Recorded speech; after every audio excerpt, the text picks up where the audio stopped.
So, with this New Year karon sir, usa ka mga paglantaw sa Dumaguete. Well, of course, Happy New Year to everyone. More in particular sa katawan sa Dumaguete o sa Negros Oriental. Well, we have a brighter year, 2025, because we started the year with a positive note, and more in particular kaya rita nag-celebrate sa atong New Year, makita gini mo so far wala may mga insidente or aksidente nga natabo gyud. So peaceful kayo, and it was a very fruitful celebration welcoming 2025.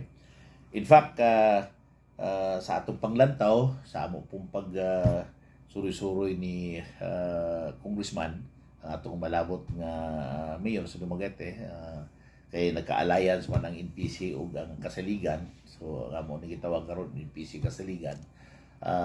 Last year we conducted a lot of dialogue, consultations, visitations in the barangay, and it was overwhelming kay kadaghanan gyud, if not all, nakahangop gyud sa among mga direksyon, sa among mga programa. In fact, ang programa sa Kasaligan i-adapt ra pud sa NPC una ni karon ang direksyon sa NPC Kasaligan for the upcoming election karong Mayo 12, 2025. In fact, lately I was able to talk to our incoming mayor, Congressman Chikiting Sagarbaria, on what we are going to offer for Dumagueteños, for Dumaguete, that we should address the basic concerns of our people. Muna among slogan karon nga unahon ang katawhan, dili ang pantawan. Meaning, we have a lot of concerns with regards to our healthcare. Of course, sige na ito ni balik-balik ang panglawas, that we should focus, we should improve our barangay basic barangay health centers. We should see to it that every barangay health centers na ay mga doktor, na ay mga tambal, kumpleto ang clinical procedures para dili magka-problema tabo katawhan nato. Then we have to well, of course, the province also is addressing the concerns of our hospital. So for the time being, medyo matagaag pagtagad ang atong mga mga kaigsunan kung ma-admit sila sa hospital. Well, of course, if just in case kung we will invest for the construction of city hospital, it might be possible siguro mga specialty hospital or specialty care hospital, or specific, for example, children's hospital, and we have to coordinate with the national government. And second is ang atong housing. Of course, this has been the perennial problem of our least fortunate, kay makita na to for the past 8 years.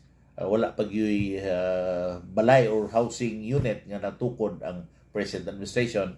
And I have been talking with the mayor, incoming mayor, Congressman Chikiting, that from my end, sa legislative, kung taga-antag mandato, we will support the direction of the executive. If it needs legislation, ordinances, we will support it in terms of housing program. Kay kinanglan yun every year nga naay housing program, housing units nga may establisar, giving priority to those patong gitawag nga mga victims sa sindong, to mga past nga calamities. They will be given the priority if just in case kung naananing atong housing program. Then second, katong mga gapuyo sa mga danger zone, katong mga along the Manica River, along the rivers, katong sa coastal. Then third, of course, we should not discount the possibilities nga naapoy mga informal settlers nato nga gapuyo nga gahandom pod, nga wala sa danger zone pero gahandom ba. So I think we have to have a holistic approach to address this problem. More in particular, that we should have an inventory of all our informal settlers there is sa Dumaguete, and we have to set some policy nga ma-regulate pud ba. Kay if you are going to address the concerns of this sector, but you are not also addressing the influx. Kay daghan ba po? Correct. Oh, i-address nimo ang matagaan sila og disinting puluyanan. But wala po nimo makontrol ang influx kay daghan ba yun. Kay ako mismo naka-experience na when I was city councilor. Medyo jutay pag dito mga puyo sa along Banica River. Pag board member na ko, didaghan. Samot na karon. So, there should be a holistic approach to address this. Kay ako po nobserbaran, ubay-ubay po sa atong mga isunan nga na yung mga luna, ila pong gipaabangan. So, we need their support, we need their help nga.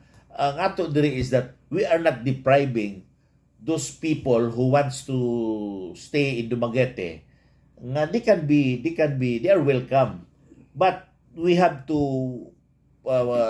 set up a policy kay para po ma-address ang ilang what we call ilang sa sanitation, ang ilang gitawag sa peace and order kay dili ba pina basta-basta kinahanglan magyud nimo na providean kana bang conducive po sa usas mga puluyanan ba nga dapat there should be a gitawag mga an environment nga para gyud sa panimalay. So these are many these are one of the concerns nga among naistoryahan ni Congressman Sagar Padilla nga malabot nga mayor. Then of course we have